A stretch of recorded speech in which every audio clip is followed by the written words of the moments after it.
De Fernando Borroni. Buen día, Fer. Buen día, Víctor Hugo. Bueno, el gobierno se ha expresado con mucha claridad estos últimos días frente a aquellos que insisten en criticar la cuarentena y en adjudicarle a la cuarentena la situación económica y social de la Argentina. Lo hizo tanto el presidente de la Nación como ayer el jefe de gabinete Santiago Cafiero, diciendo el problema no es la cuarentena, el problema es la pandemia. Y es una afirmación que no deja duda alguna, ¿no? Habrá que agregar también a la claridad del mensaje del gobierno nacional que en realidad el problema de nuestro país no es solamente esta pandemia y por tanto la cuarentena, sino que el problema de esta Argentina y de este presente de la Argentina se sigue llamando Mauricio Macri y el gobierno de Cambiemos. Quiero decir, la oposición está desesperada porque quiere que la historia de la política argentina de estos tiempos se cuente a partir de la llegada de Alberto Fernández al poder. Diría Campana, quieren arrancarnos páginas de los libros de historia, quieren que empecemos a contar desde cero y desde la llegada de Alberto. Si bien nadie niega que la crisis económica se profundizó con la pandemia, no con la cuarentena, sí con la pandemia, hay que remarcar que antes del COVID-19, la pandemia en la Argentina fue la enorme estafa económica que el modelo impulsado por Mauricio Macri le generó a la Argentina, la transferencia de recursos de los trabajadores a las grandes riquezas. La Argentina en los últimos 5 años vivió, por tanto, dos pandemias, la de Cambiemos y hoy la del COVID. Algunos sectores que son hoy de la oposición pretenden que olvidemos las devaluaciones digitadas para que se enriquezcan, por ejemplo, los Duhovne. Pretenden que se olvide la fuga de capitales a mansalva y que dejemos de preguntarnos dónde está el dinero que vino de los organismos internacionales de préstamo que hoy el gobierno está viendo cómo puede pagarlo sin el sufrimiento de los argentinos. Quiero decir, hace falta aclarar que la deuda que tenemos hoy en la Argentina con los bonistas no es a causa de la cuarentena.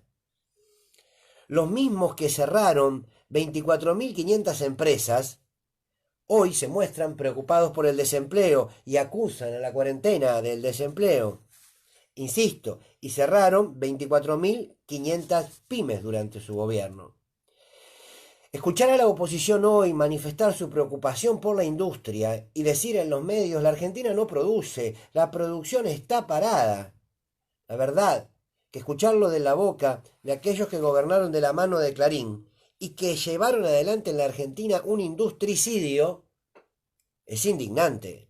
Durante el gobierno de Macri, el 45% de las maquinarias y equipamientos de la industria quedaron paradas.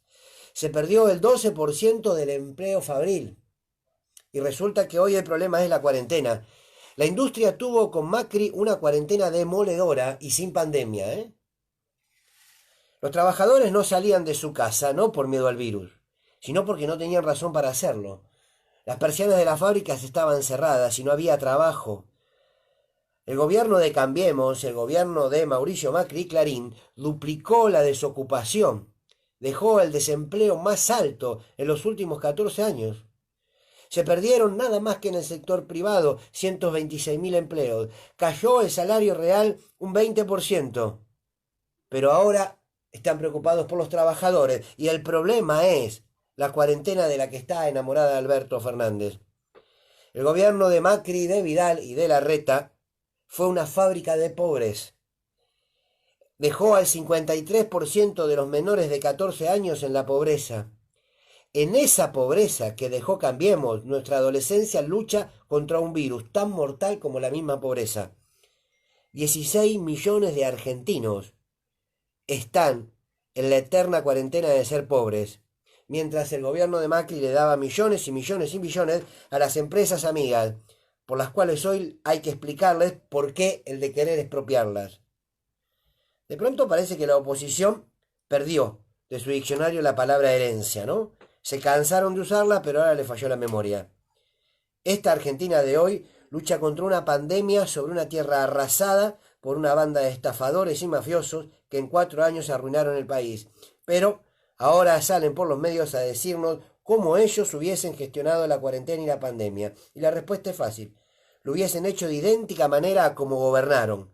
nos hubiesen dejado a la buena de Dios, o peor aún, en las manos de mercado, como en verdad lo está haciendo hoy con la pandemia, por ejemplo, en la ciudad Horacio Rodríguez Larreta.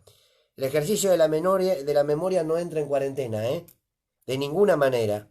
Vivimos pandemia sobre pandemia. La pandemia de Cambiemos como una antesala a la pandemia del COVID. Triste historia la nuestra.